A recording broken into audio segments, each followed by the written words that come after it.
I've always been one for adventure. At 28 years old, I thrive on exploring new places and meeting new people. So when I stumbled upon an idyllic rustic house nestled deep in the woods on Airbnb, I couldn't resist booking a weekend getaway. The listing boasted tranquility and stunning views, a perfect escape from the hustle and bustle of city life. Upon arriving at Whispering Pines, I was greeted by Mrs. Thompson, a frail-looking elderly woman of about 85 years old. Her eyes had a peculiar cloudy ring around the irises, something I had never seen before, which gave her a mysterious and unsettling appearance. The house was two-story, with the second floor dedicated to rental guests and the first floor where Mrs. Thompson lived. She welcomed me with freshly baked cheese cookies, a delicacy I had never tasted before and instantly fell in love with. Mrs. Thompson was reserved but kind, clearly passionate about cheese making. She even had a variety of cheeses labeled neatly in her pantry, each crafted by her skilled hands. The first night was serene. I savored the quietude of the forest, enjoying Mrs. Thompson's company and stories by the fireplace. But by the second day, I began feeling unwell. Headaches and a creeping sense of malaise plagued me. Mrs. Thompson, concerned due to our remote location, tended to me attentively, offering herbal teas and remedies she concocted herself. On the second night, my discomfort worsened. I awoke in a cold sweat, parched and feverish. Disoriented, I stumbled into the kitchen for water and noticed something unsettling. A wedge of cheese labeled kasumarzu, its surface wriggling with dead worms. Horror dawned on me as I realized Mrs. Thompson had been feeding me this traditional Sardinian cheese known for its worm larvae. My stomach churned violently, waves of nausea washing over me. Sharp pains twisted my gut, and I could feel my body weakening with each passing hour. Mrs. Thompson insisted it was a mild reaction to the rich cheeses, assuring me it would pass. But as the hours dragged on, I grew more incapacitated, unable to muster the strength to even confront her about the grotesque discovery. By the third day of my stay, I woke in the dead of night, consumed by an unquenchable thirst. Weak and disoriented, I stumbled to the kitchen once more. As I drank water, my eyes fell upon a jar filled with murky liquid labeled herbal remedy. Beside it lay a folded note, hastily scrawled with Mrs. Thompson's trembling hand. Words of regret mixed with cryptic warnings of staying forever cleansed. Chills ran down my spine as I read the note, a deep sense of dread filling me. I knew I had to leave immediately. As I passed Mrs. Thompson's room, I heard her whispering in a language I couldn't understand, invoking something to keep me there forever. The eerie sound of her chanting sent another wave of chills through me. My head throbbed with intense pain, I was freezing, and the abdominal pain was unbearable. Gathering what little strength remained, I stumbled through the front door and into the pre-dawn stillness. I walked aimlessly through the forest, stumbling over rocks a couple of times before collapsing and losing consciousness. When I woke up, I found myself in a hospital bed. Concerned hikers had found me and rescued me, but the memory of Mrs. Thompson's sinister intentions continues to haunt me. Mrs. Thompson's whereabouts remain unknown, but locals whisper of strange happenings at Whispering Pines, of eerie lights flickering in the house long after she vanished. Some believe she met a fate fitting her dark deeds, while others fear she still lurks in the shadows, awaiting another unsuspecting guest to cleanse.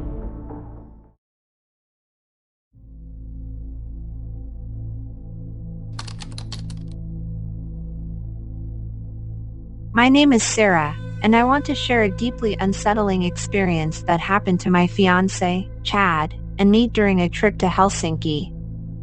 We were staying at an Airbnb to visit some family, but what started as an ordinary trip quickly turned into one of those rare experiences you remember with clarity for the rest of your life, as if it happened just yesterday. When we arrived and got settled, Chad had to go out to buy some food, and I started checking the apartment more thoroughly to see if there was anything missing that we might need. Specifically, I remember saying out loud to myself that I wished there was another towel hook in the bathroom. There was only one, and obviously 2 towels would be used. The next day, we were out pretty much all day, and when we got back that night, there was another towel hook in the bathroom. At first, it seemed strange. I hadn't mentioned our need for another towel hook to the host, and there were no signs that anyone had been in the apartment while we were out. It seemed impossible, but I tried to ignore it and went to bed, convincing myself I simply hadn't seen it because they were one in front of the other and not side by side. I didn't even bother to ask Chad about it. The next morning, while making coffee, I noticed that the sugar jar was on the opposite side of the counter from where I had left it. I clearly remembered placing it next to the coffee maker, but now it was by the stove. I asked Chad if he had moved it, but he said he hadn't touched it. I shrugged it off, thinking I must have been mistaken. The next day, we went to visit Chad's aunt, Ivy, who had recently moved into a new house. She lived alone and needed help organizing her new place. We spent the whole day with her, arranging her apartment and buying some things she needed to be comfortable from the start. Moving is usually exhausting, so by the end of the day, I was dead tired. I just wanted to take a shower, continue reading Bartleby, the Scrivener on my phone, and go to bed. Later that day, when we returned to our apartment, I went to retrieve my phone charger from the living room. With all the hustle and bustle of the day, I hadn't been able to charge my phone, and it was nearly out of battery. I was sure I had left it plugged into the outlet by the couch, but now it was on the coffee table. Once again, Chad denied moving it, and I started to feel a growing sense of unease. That night, I had the most vivid dream. I was in the bathroom, looking at the new towel hook, when I saw a shadow move behind me in the mirror. I turned around, but there was no one there. I could feel my heart pounding as I stared at the empty bathroom. The shadow seemed to stay just out of sight, always on the periphery of my vision. When I woke up, I was drenched in sweat, my heart racing. It was impossible to go back to sleep, so I had to settle for resting my body with my eyes closed, trying to trick my mind into thinking I was asleep. I had a bad feeling about the place, but there wasn't much I could do about it. The next day, I felt drained and apathetic. I told Chad about the dream, but he just laughed it off, saying it was probably just the stress of traveling and being in a new place. I wanted to believe him, but everything was very strange. As we explored the city that day, I couldn't help but feel like we were being watched. Every now and then, I'd catch a glimpse of a shadow out of the corner of my eye, but when I turned to look, there was nothing there.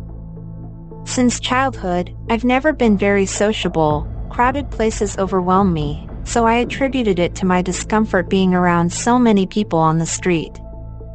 Chad noticed I was jumpy and tried to reassure me, but it was no use. I had never before experienced the feeling of being watched in such an overwhelming way, and the lack of sleep only worsened my perception. When we returned to the apartment that night, I was on edge. I half expected to find something else changed, but everything seemed normal. Still, I couldn't relax. I kept glancing around, looking for any signs of an intruder.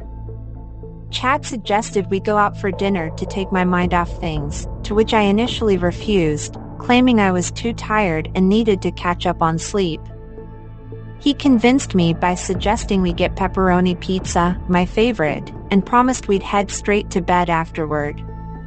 We went to a nearby pizzeria, but this time was worse. Upon entering the crowded pizzeria, I couldn't help feeling like everyone was watching me. I pulled up my hood, hoping to lessen the feeling, but it didn't help. Every time the door opened, I jumped, expecting to see someone standing there, staring at us. I couldn't enjoy the food, and we left early. I barely nibbled on a slice of pizza as I had completely lost my appetite.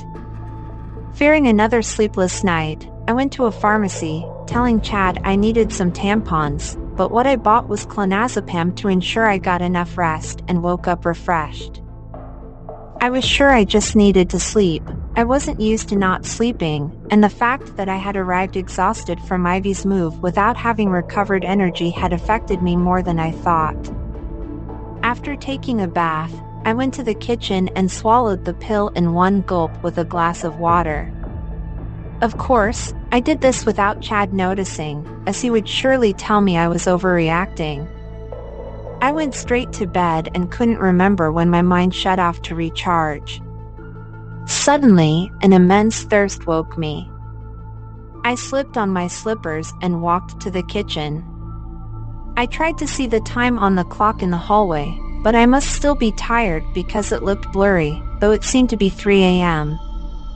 It must have been a full moon because the night was clear enough to notice that something or someone was following me.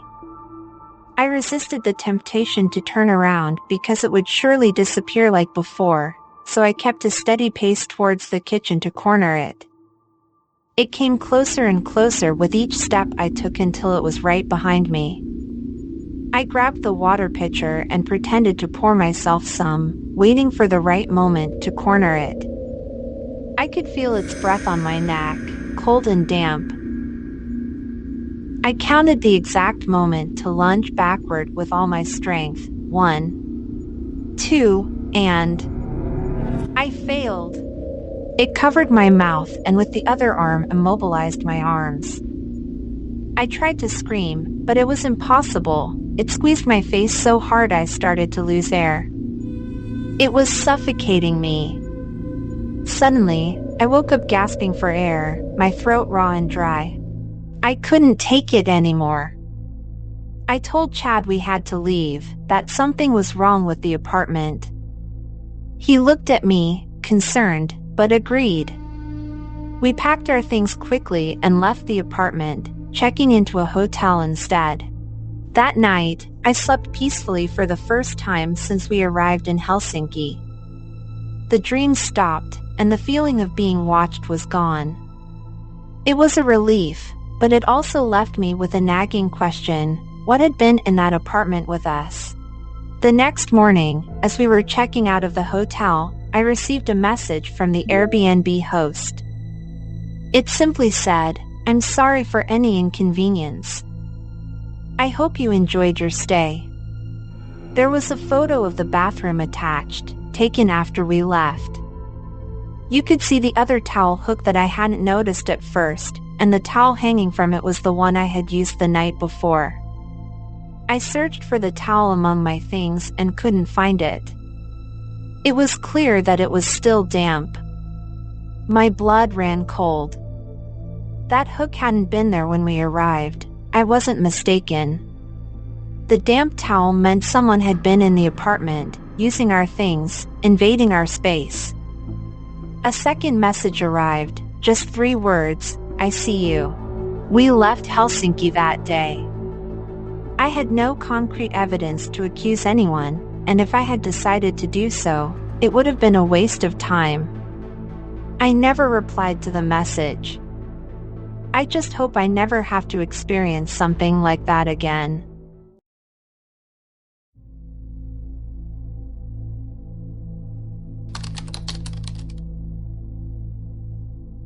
My name is Alex, and I recently traveled to Portland, Oregon, for a work conference.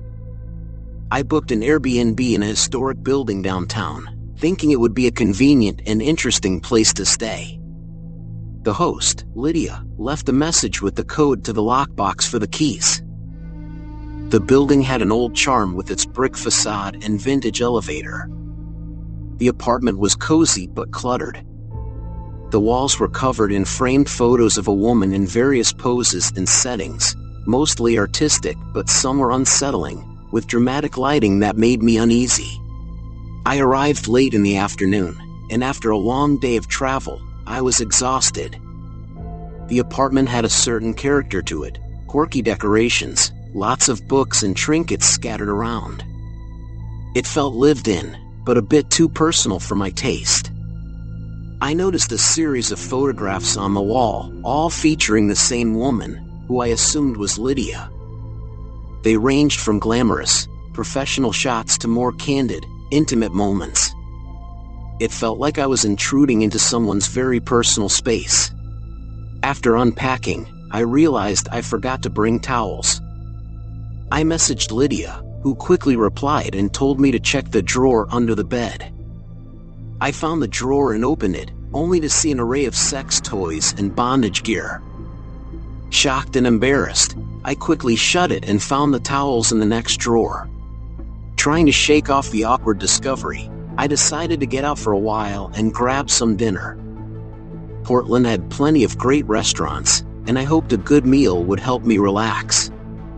After a delicious meal, I found a cozy bar nearby and ended up having a few drinks, 5 glasses of whiskey, to be precise. It was enough to feel the buzz, but stay conscious. By the time I got back, it was late, and I had a slight headache from the drinks. The city lights cast an eerie glow in the apartment that accentuated the gaze of all the photos towards whoever was in the room. I couldn't shake the feeling of unease with all those photos watching me. As I prepared for bed, I couldn't help but feel like I was being watched. I tried to dismiss the feeling as paranoia brought on by the unfamiliar surroundings. I lay in bed, trying to sleep. Around midnight, I was jolted awake by a loud thud. At first, I thought it was just the old building settling, but then I heard a faint scratching noise coming from behind one of the walls. My heart started pounding as I got up to listen closely. The noise was persistent, almost as if someone was trying to claw their way out. I told myself it was just my imagination and tried to go back to sleep, but the noise continued, growing louder and more frantic. I turned on all the lights, trying to banish the shadows. As I stood in the middle of the room, I noticed one of the photos was slightly askew. I walked over and straightened it, but as I did, I heard a faint whisper. It was so soft I couldn't make out any words, but it sent a chill down my spine. Suddenly, the photo fell off the wall, revealing a small hidden compartment. Inside, I found an old, dusty diary. My pulse quickened as I opened it. The entries were from Lydia, detailing her life and increasingly dark thoughts about a man she claimed was stalking her. The final entry mentioned she had hidden a camera in the apartment to catch him in the act. I was horrified. Was I being watched? I searched the apartment and found a small camera hidden in a vent, pointing directly at the bed. Panic set in. I grabbed my belongings and rushed out of the apartment, not caring about the time or that I had nowhere else to go. I spent the rest of the night in my car, parked in a well-lit area, too shaken to sleep. The next morning, I reported the incident to the local police. They took my statement and promised to investigate. Later, I found out that Lydia had been missing for months, and I had been staying in her apartment without knowing her fate. The Airbnb listing was removed, and the building was under investigation.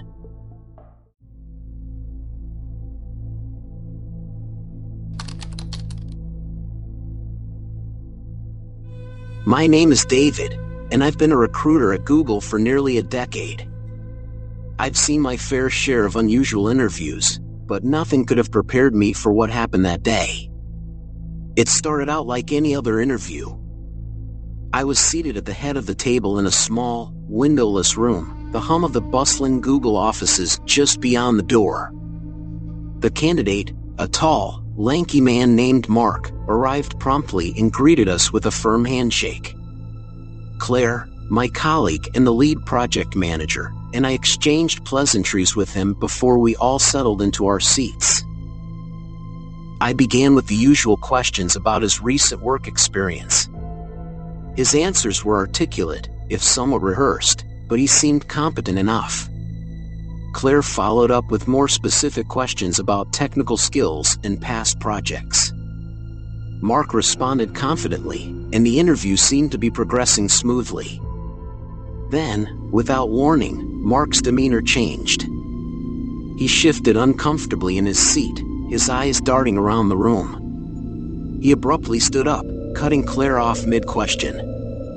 "You've made it clear that I'm not right, so I may as well just leave now," he announced, his voice echoing off the sterile walls. Claire and I exchanged bewildered glances. Up until this point, the interview had gone well. "No, please, sit down. We were just getting to know you better. There's no need to leave," I tried to reason with him. Mark turned to me, his face twisted with frustration. "I'm not here to be questioned," he shouted. The room fell silent, the air thick with tension. Claire and I were taken aback. After a moment, Mark stormed out of the room, leaving the door ajar behind him. I shook my head in disbelief. "What was that about?" Claire sighed. "I have no idea. Let's take a break and reconvene in a bit." We both needed a moment to process what had just happened. A few minutes later, curiosity got the better of me. I decided to check Mark's file, hoping to find some clue as to what had gone wrong. As I scanned his resume, something caught my eye, a section about his previous employment that seemed oddly vague. There were no specific details, just a list of company names and dates. I called Claire over. "Look at this. Doesn't it strike you as strange?" She frowned as she read the resume. "Yeah, it's like he's hiding something." Driven by a growing sense of unease, I decided to dig deeper. I searched for his name in Google's internal database, hoping to find some additional information. To my surprise, I found a note attached to his profile: "Do not interview. Subject has exhibited unstable behavior in previous interactions." My heart skipped a beat. "Claire, you need to see this." She leaned over my shoulder, reading the note. How did this slip through the cracks? Before we could ponder further, the door swung open with a bang.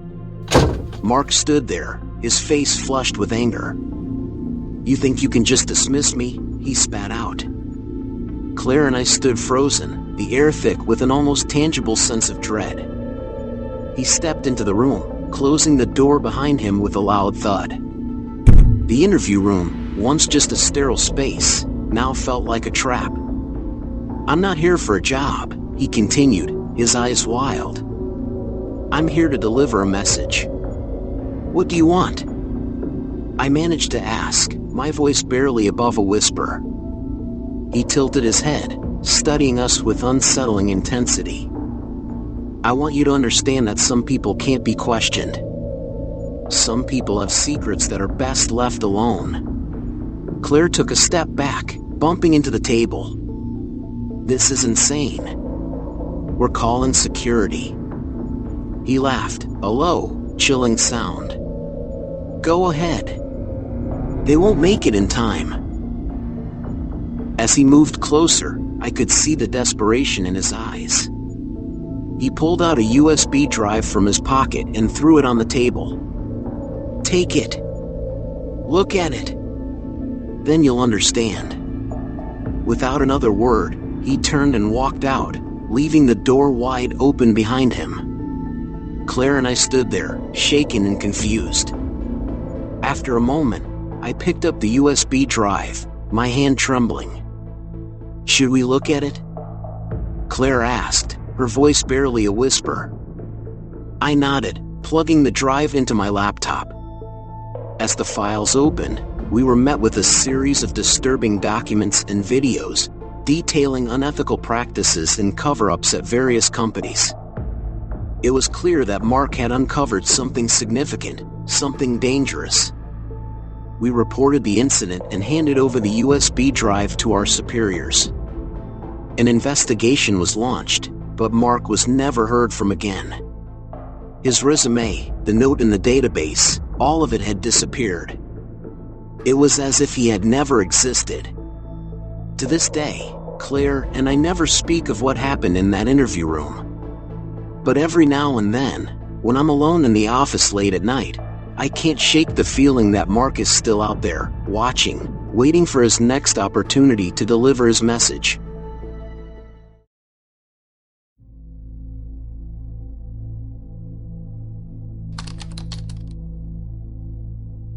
My name is Eder, and I've been working as a software engineer at Google for 5 years. I've always loved my job, enjoyed the challenges, and appreciated the company's culture. However, something happened a few months ago that changed everything, and I can't shake off the eerie feeling that it left me with. It started on a typical Monday morning. I was working on a project with fellow developers, senior managers, and team leaders. Our team was diverse, and one of our key developers, Andrew, worked remotely from his home in Seattle. We frequently had video calls to ensure seamless communication. On this particular day, we had a critical meeting to discuss the project's progress and some pressing issues that needed immediate attention.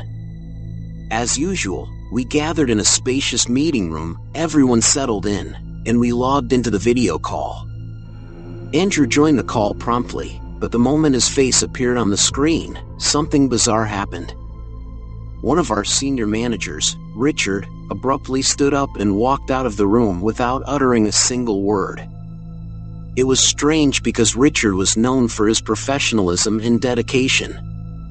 We all exchanged puzzled glances but decided to proceed with the meeting.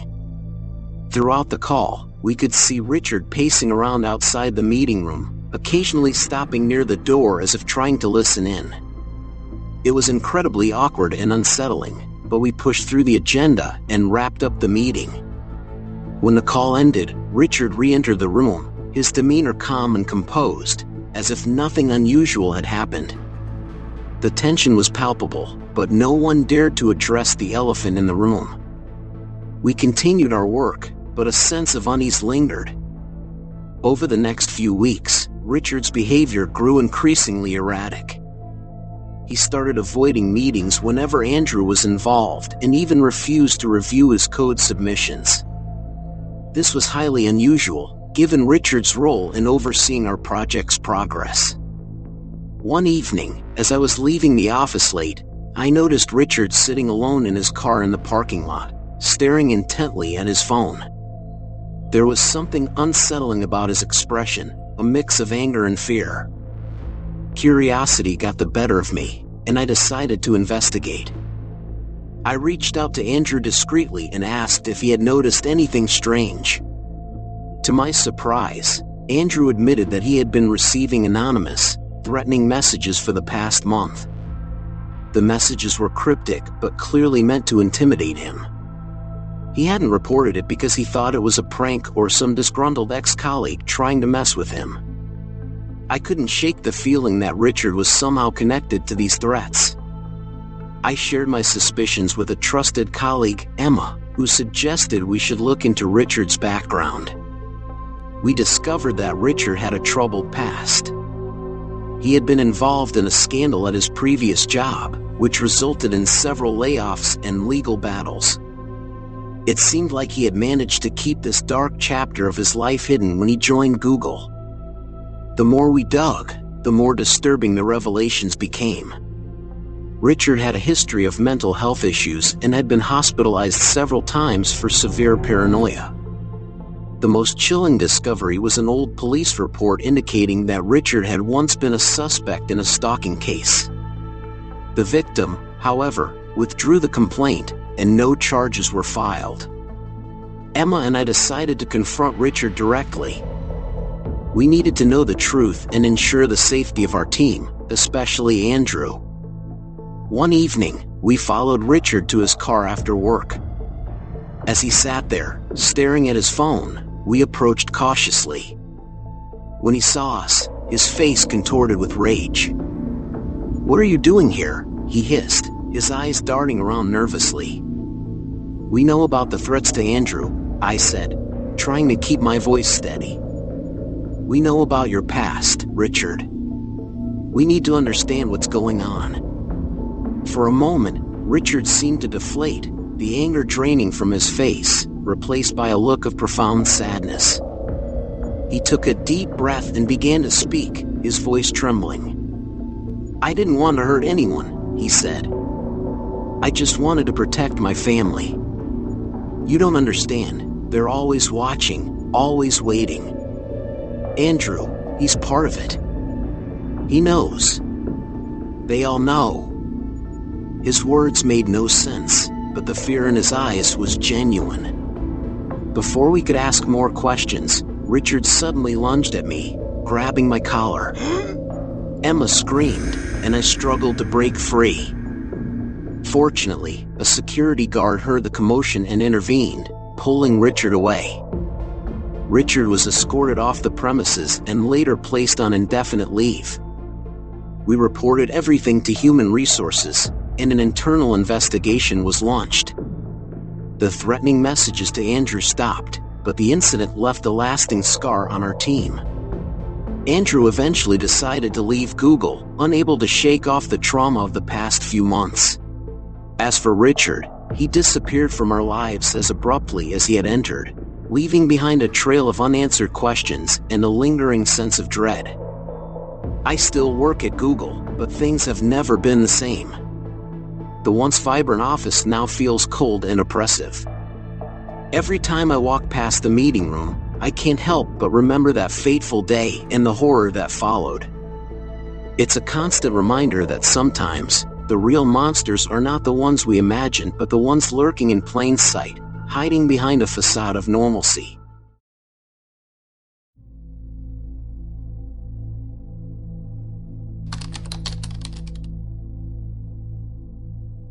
My name is Ethan Miller, and I've been a software engineer at Google for 3 years. Working at one of the most prestigious tech companies in the world was a dream come true, but what I'm about to tell you turned that dream into a living nightmare. It all started when I was transferred to a new project team. The project was top secret, and only a select few of us were chosen to participate. We were tasked with developing an advanced data analytics tool aimed at predicting market trends with unprecedented accuracy. The project seemed challenging and exciting, but from the beginning, something felt off. Our team leader, Dr. Alan Preston, was known for his brilliance and relentless drive. He had a reputation for pushing his team to the limit, and his intensity was palpable. There was something unsettling about him, though. His demeanor was cold, and his eyes always seemed to be analyzing, calculating. In the first few weeks, the project progressed smoothly. We worked long hours, often staying late into the night.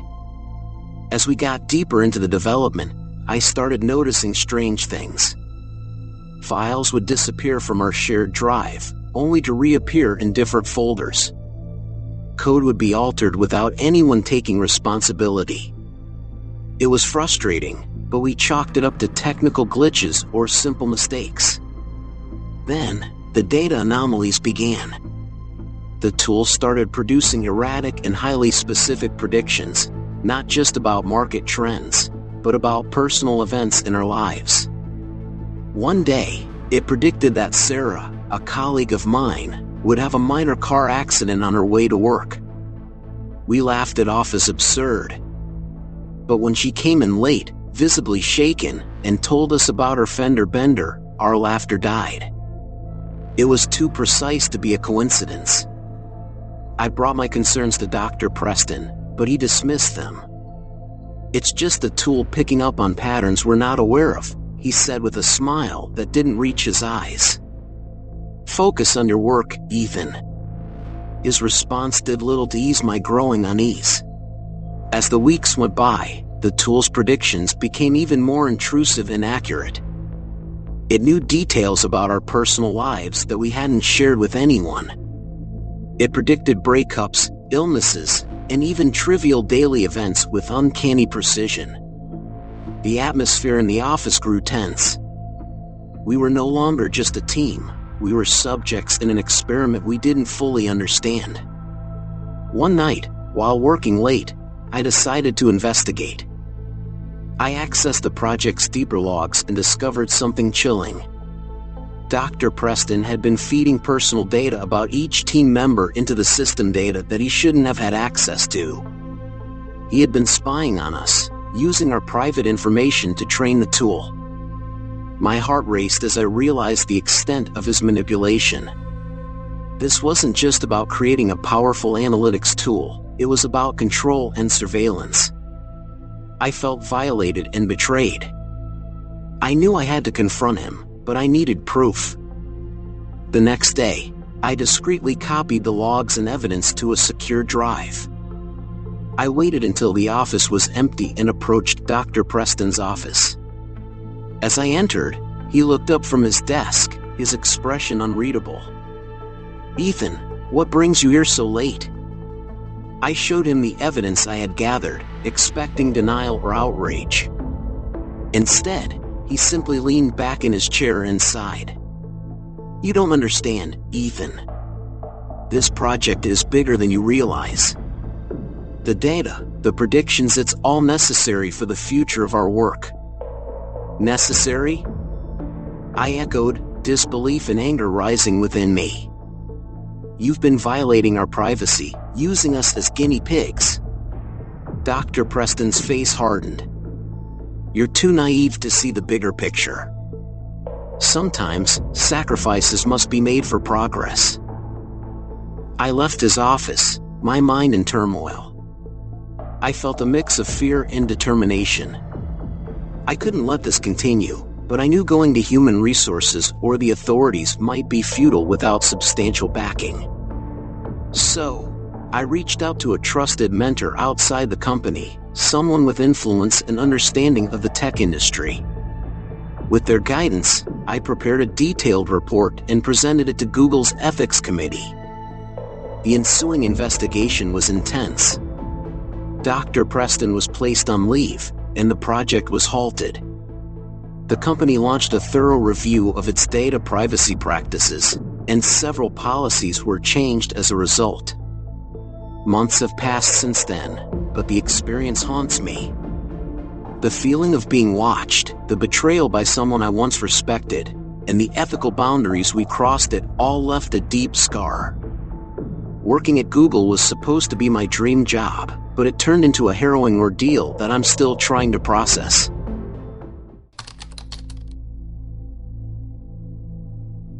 My name is Thomas Harlow, and I've been running a small bakery in the heart of our town for the past 15 years. We serve the usual pastries, breads, and cakes, but it's the halal loaves that have always been the most popular, especially among the local Jewish community. I'm not a baker by profession. My late wife, Rachel, was.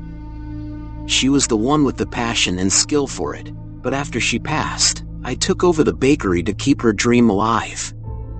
The regulars who come in every week are like a second family to me. One regular, in particular, stands out. Every Friday, like clockwork, a woman named Mrs. Evelyn Whitaker would come in and order 100 halal loaves, each cut in half.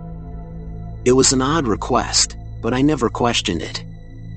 Business is business, after all, and she always paid in cash, in crisp $100 bills. She was an older woman, perhaps in her late 60s, with silver hair and piercing blue eyes that always seemed to look right through you.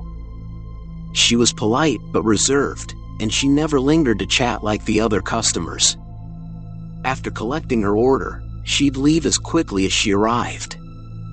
One Friday, as I was wrapping up her order, curiosity got the better of me. "Mrs. Whitaker," I began cautiously, "may I ask why you need so many halal loaves every week?" She paused, her eyes narrowing slightly. "It's for a special gathering," she replied curtly. "A tradition." That was all she offered, and I didn't press further. But the encounter left me uneasy. There was something about her that didn't sit right with me, a sense of foreboding I couldn't shake. Over the next few weeks, I started to notice strange things happening around the bakery. Loaves of bread would go missing, and I'd find odd symbols drawn in flour on the counters in the mornings. I dismissed it as the work of mischievous teenagers, but deep down, I wasn't so sure. One night, after closing up, I decided to follow Mrs. Whitaker. I needed to know where she was taking all that bread. I waited in my car until she arrived, collected her order, and drove off. I trailed her car at a safe distance as she left the town and headed towards the outskirts, where the houses were few and far between. After about half an hour, she turned onto a narrow, unmarked dirt road leading into the woods. I parked my car at the entrance and continued on foot, the darkness of the forest swallowing me whole. The path led to a clearing, where I saw a large, decrepit mansion. The windows were dark, and the air was thick with an unsettling silence. Mrs. Whitaker's car was parked outside. I crept closer, my heart pounding in my chest, and peered through one of the windows. What I saw made my blood run cold. Inside, there were people, dozens of them, gathered around a long table covered in candles. They were all chanting in a language I didn't understand. In the center of the table were the challah loaves, arranged in a peculiar pattern. Mrs. Whitaker stood at the head of the table, holding a large, ancient-looking book. She raised her arms, and the chanting grew louder. The air seemed to vibrate with an otherworldly energy. I stumbled back, horrified. This wasn't just some eccentric tradition, it was something far darker. My mind raced with thoughts of what I had just witnessed. Were they part of some cult? Was this some kind of ritual? I didn't wait to find out. I turned and ran back to my car, my breaths coming in ragged gasps. The next day, Mrs. Whitaker didn't come to the bakery. Nor did she come the following Friday. I couldn't bring myself to go back to that mansion, but the memory of that night haunted me. Weeks passed, and I noticed a change in my customers. Some of my regulars stopped coming altogether, and those who did seemed distant, almost vacant. It was as if a shadow had fallen over the community. One evening, as I was closing up, I found a note slipped under the door. It was written in the same strange symbols I had seen before, and though I couldn't understand it, I knew it was a warning. I was being watched. Panic set in, and I decided to leave town for a while. I packed my bags and left in the dead of night, not telling anyone where I was going. For months, I lived in fear, constantly looking over my shoulder. I didn't return to the bakery, and eventually, it was sold off. I never heard from Mrs. Whitaker again, and the strange occurrences faded from memory, becoming the stuff of local legend. But I know what I saw was real. There was something sinister at play, something beyond comprehension. To this day, I can't eat challah bread without feeling a chill run down my spine. What was once a simple, comforting food has become a symbol of something dark and disturbing. I don't know what happened to those people or what Mrs. Whitaker was truly involved in, but I fear that some things are better left unknown.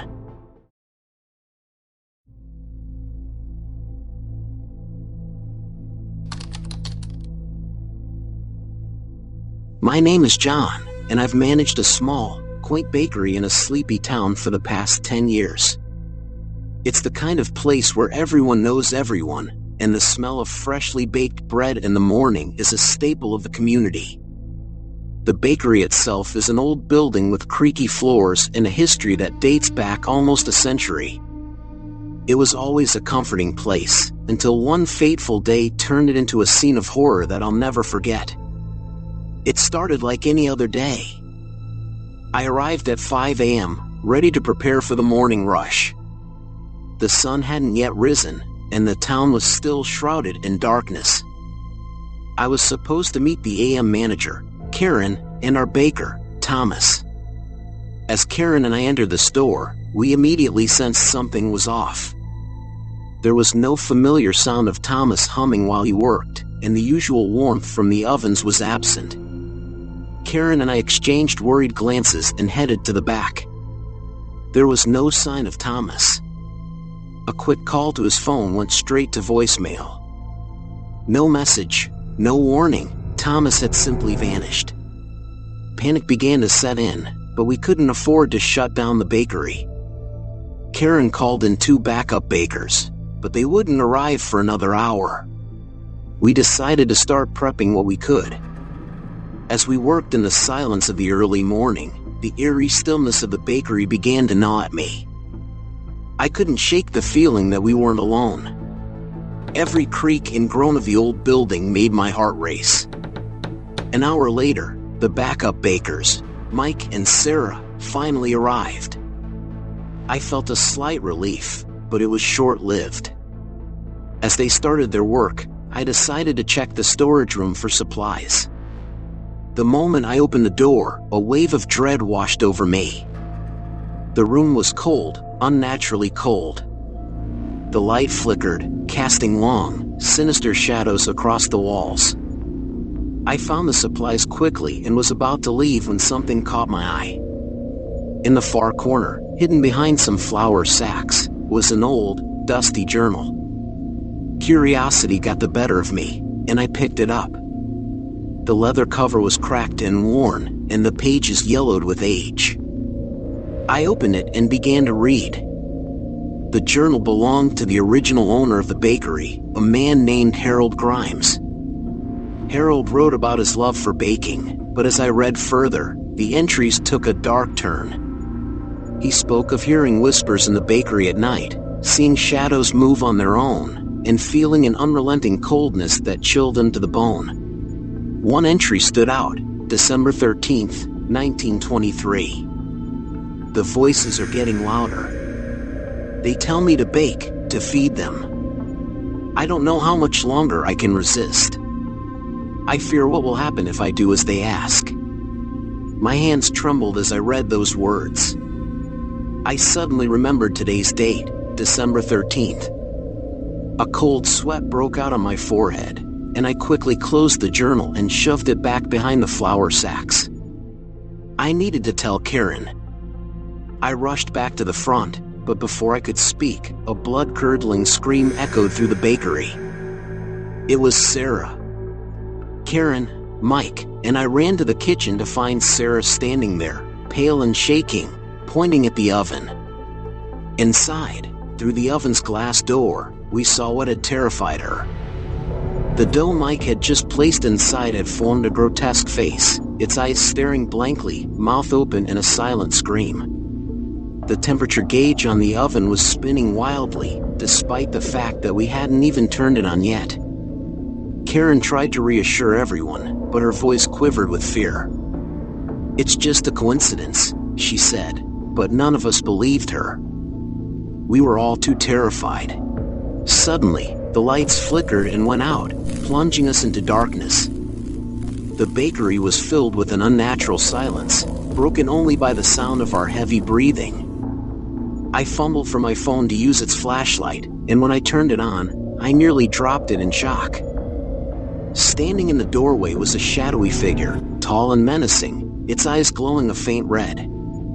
It started moving towards us, slowly at first, then faster. We bolted towards the front door, but it wouldn't budge. We were trapped. Desperate, we huddled together, praying for the nightmare to end. The figure reached us, and just as it seemed we would be engulfed in darkness, the lights flickered back on. The figure was gone, but the sense of dread remained. We didn't talk much after that. The backup bakers left, refusing to ever return, and Karen and I sat in the front, waiting for the sun to rise. When it did, I closed the bakery for the day and called the police to report Thomas missing. The police found no trace of him, and his disappearance remains a mystery to this day. I still manage the bakery, but I never stay past dark, and I always keep Harold's journal close. The whispers haven't stopped, and the coldness still lingers, reminding me of that terrifying day. I often wonder if the bakery demands more than just our labor, if it requires a sacrifice to keep the whispers at bay.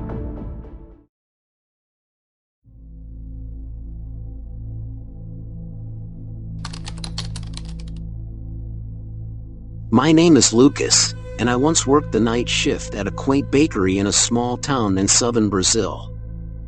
I was 30 years old at the time, and although my job was simple, cleaning up after hours and prepping for the next day, what happened during those nights would haunt me forever. It all started on a chilly, rainy evening in late October.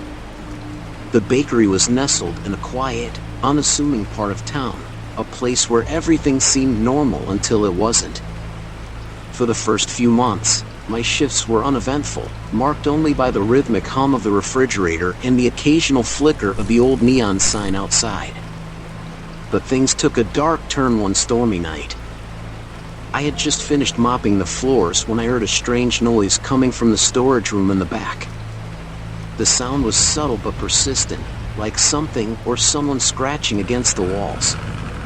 My curiosity got the better of me, so I grabbed a flashlight and went to investigate. As I approached the storage room, the noise stopped. I felt a chill run down my spine but shrugged it off, attributing it to the wind or perhaps my imagination. When I entered the room, everything seemed in order, except for an old, dusty cabinet that I had never paid much attention to. The cabinet was slightly ajar, and I noticed that the flour bags on the top shelf had been disturbed. As I was about to close it, a sudden gust of wind slammed the cabinet door shut. I jumped, cursing under my breath, and quickly decided it was best to finish my tasks and leave early. The next night, something even more unsettling happened. As I was cleaning, I heard my name being whispered from the shadows. It was a soft, barely audible voice that seemed to come from nowhere. My heart raced, and I tried to rationalize it as the stress of the job playing tricks on me. I scanned the bakery, but there was no one there. Later that week, I was working late when I decided to check the storage room again.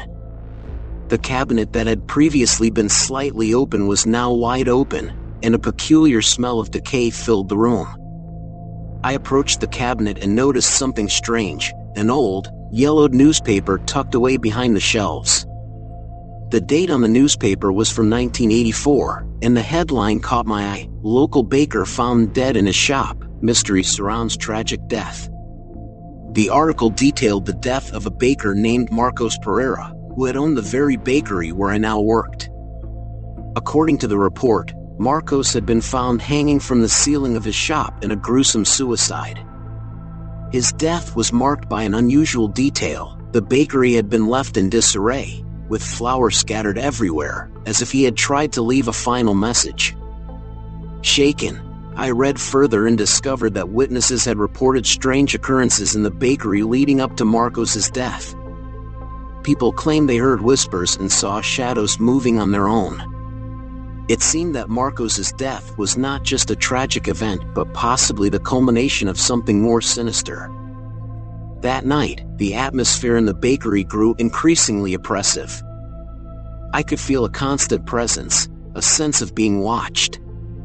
The following nights were filled with unsettling noises, footsteps in the empty halls and muffled whispers that seemed to come from the walls themselves. One evening, as I was closing up, the power went out. The darkness was complete, suffocating, and I could hear the faint sound of someone, or something, moving in the shadows. The flashlight I used flickered, casting eerie, dancing shadows on the walls. Then, I saw it, a figure in the darkness, barely visible, moving towards me with a deliberate slowness. My breath caught in my throat as the figure seemed to come closer and closer until it was almost upon me. In a blind panic, I sprinted to the front door, fumbling with the lock, and escaped into the night. The next day, I reported everything to my supervisor, but he dismissed my concerns, attributing them to stress. Determined to prove I wasn't just imagining things, I reviewed the security footage, only to find that the cameras had mysteriously malfunctioned during the times of the disturbances. The recordings were corrupted, leaving nothing but static. Unable to endure the torment any longer, I resigned and never returned. The bakery was eventually closed down, its reputation marred by the rumors of hauntings and strange occurrences.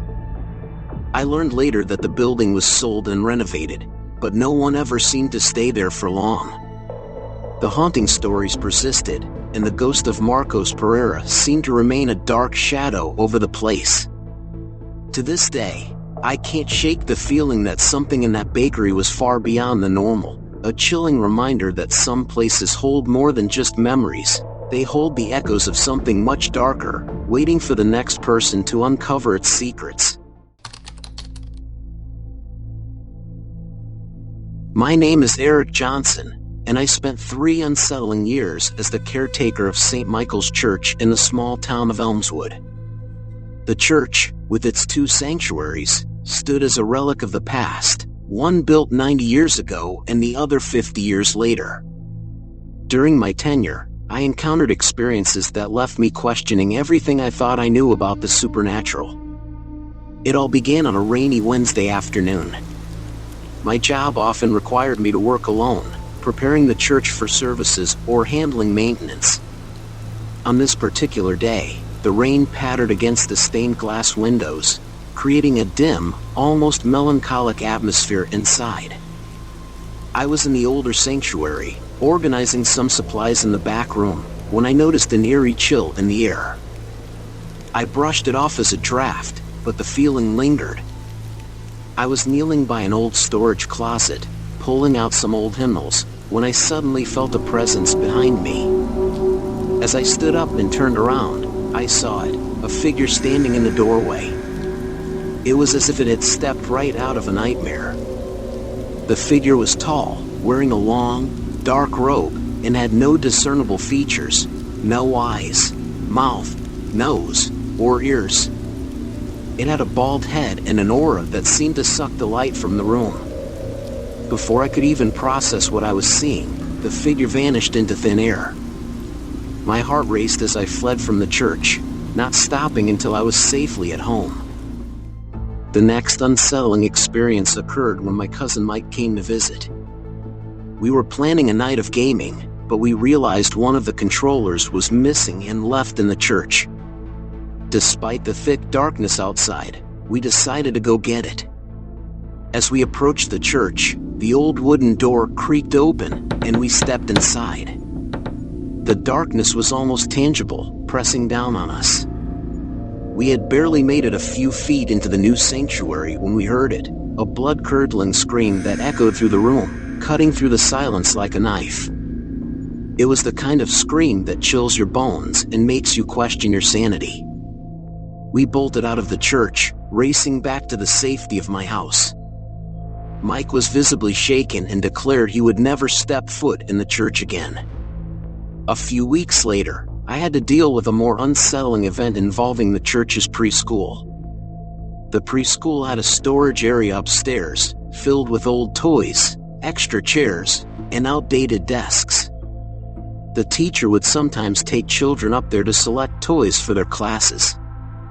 One day, the teacher took a young girl upstairs to pick out new toys. As they were sorting through the items, the girl pointed towards a corner and said, "Look at the kids playing over there." The teacher turned, expecting to see other children, but the corner was empty, no toys, no children, just dust and shadows. The teacher felt a shiver but chalked it up to her imagination, though she couldn't shake the feeling of being watched. As these incidents piled up, I found myself growing increasingly uneasy about my role at the church. I started to notice other peculiarities, a cold spot in the older sanctuary, the feeling of being watched even when alone, and whispers that seemed to come from nowhere. I tried to brush them off as figments of an overactive imagination, but deep down, I knew something was terribly wrong. One evening, while alone in the church preparing for a service, I heard footsteps echoing through the empty hallways. I was sure I had locked all doors, yet the sound persisted. Following the noise, I reached the old sanctuary and saw nothing out of the ordinary. The footsteps stopped abruptly as I entered, and the eerie silence that followed was almost more disturbing than the noise itself. I felt as if something, or someone, was playing with me, taunting me with its presence. My final straw came when I decided to stay overnight in the church to try and confront whatever was haunting the place. I set up a small bed in the old sanctuary and tried to sleep, but the sensation of being watched was overwhelming. I lay there in the darkness, trying to calm myself, when I heard it, the unmistakable sound of whispers right next to my ear. I bolted upright, shining a flashlight around the room, but there was nothing there. The whispers continued, growing louder and more insistent, until I couldn't take it anymore. I packed up my things and left, swearing never to return alone. To this day, the memories of those nights at St. Michael's haunt me. The church stands as a grim reminder of the unknown and the eerie experiences that lurk in the shadows. I still wonder what I really encountered there, but I have no desire to find out. Some places are best left alone, their secrets buried deep within the walls.